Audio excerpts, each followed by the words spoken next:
Cotton picking. Yeah, cotton picking. Got that from Judah. That's one of his terms.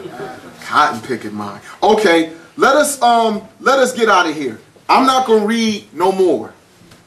If that don't make sense to you, then I say continue to study. And also continue to study with one another. Study in your own, study with one another. Throw this stuff out here on the table, y'all, because I have to teach our children what to know, what to look for. Is they supposed to be scared of a microchip? They got microchips in dogs, so they don't get lost right now. Do them dogs got the mark of the beast? If you got a new car, if you were here or online, if you drive any Chevy, one of the 21 models made by GM, you got OnStar on your car. GPS satellite will tell you where your car at. They'll call for you if you can't call in an accident. Your car got stolen. Oh, your car right there. We sending the police right now. Is that the mark of the beast? Cell phone too. You got a cell phone. You got a social security number. They got your date of birth on record. I go to City Hall. They got my date of birth on record. Is that the mark of the beast? Are we telling our children that when they become older and we have to decrease and they have to increase, that as the time come, man, y'all just wait to see that moon turn red as blood.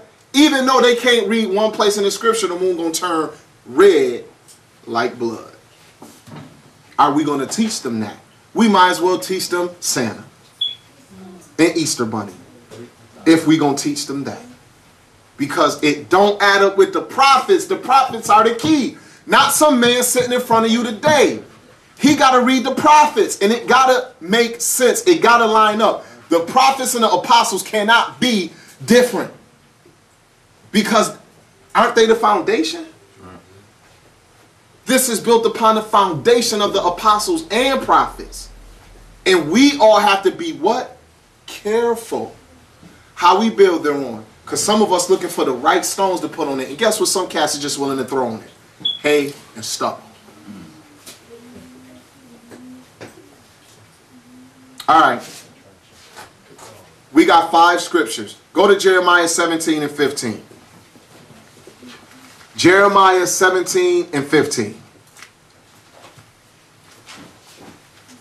I thank y'all for staying and for hearing this, and I hope that I hope it's accomplishing whatever the Most High's will is for us to understand the truth. I don't want to be part of us being stuck in deception.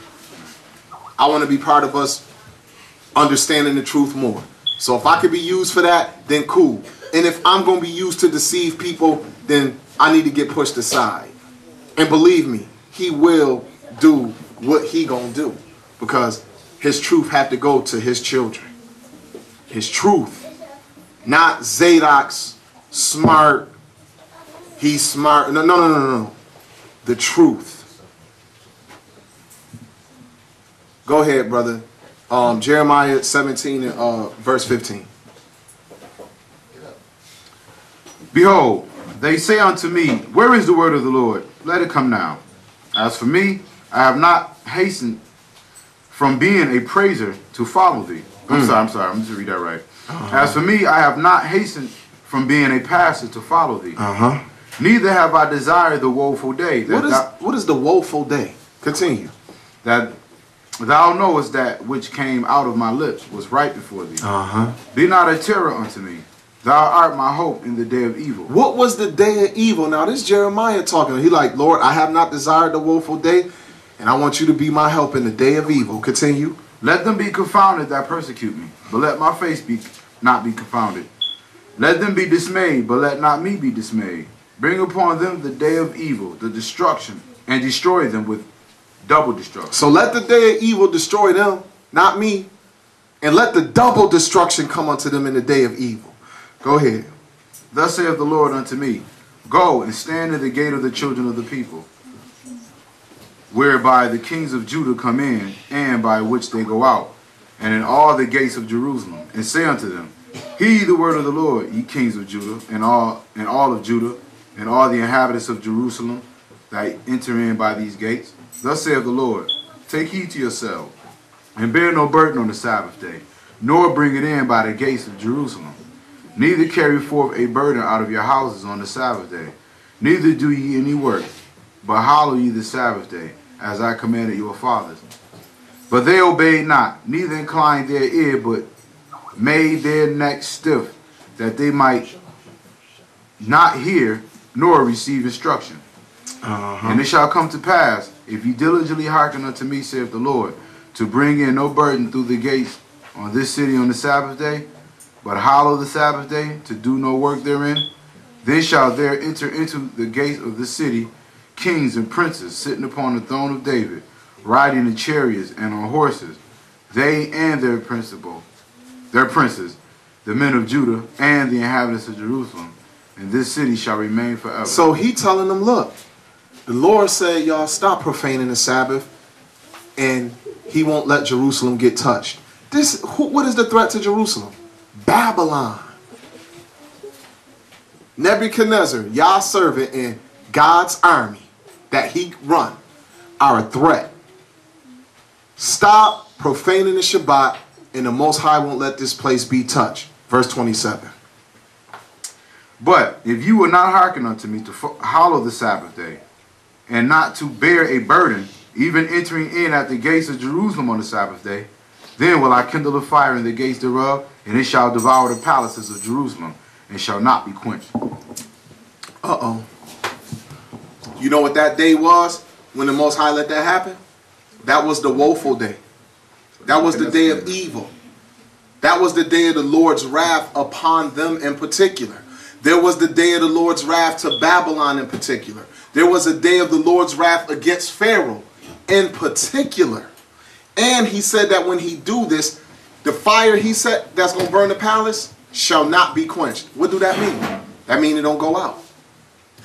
Isn't that the same language of those who going to go to this place where their worm dieth not and the fire is not quenched? The fire, I ask you right now, ever since the Lord set that fire in Jerusalem, which that fire was started by the Babylonians doing what they did. They set the fire.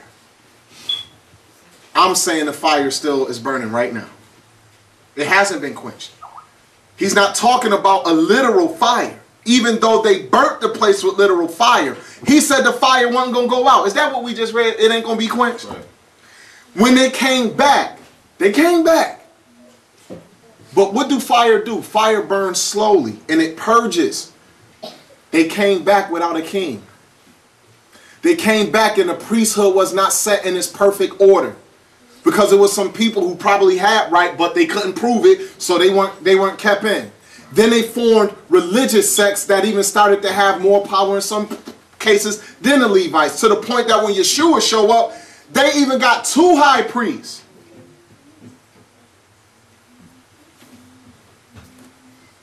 The fire burning, just slowly purging. Then the Romans came and put them out.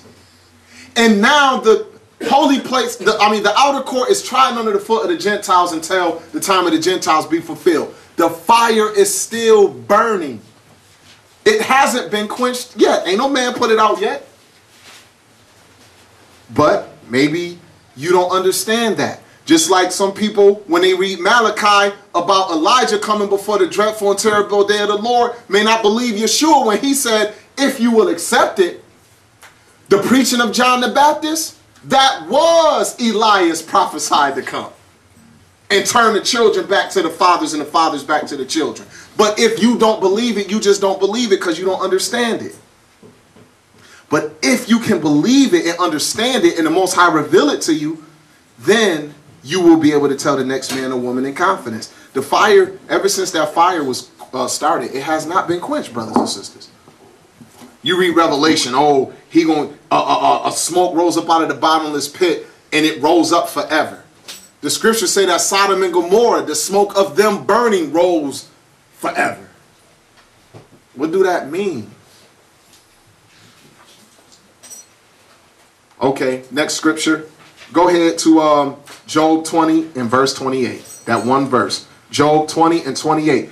Every time you read the day of the Lord's wrath, it is not, or the day of the Lord is not talking about the end that we still waiting for to come, even though that is the day of the Lord.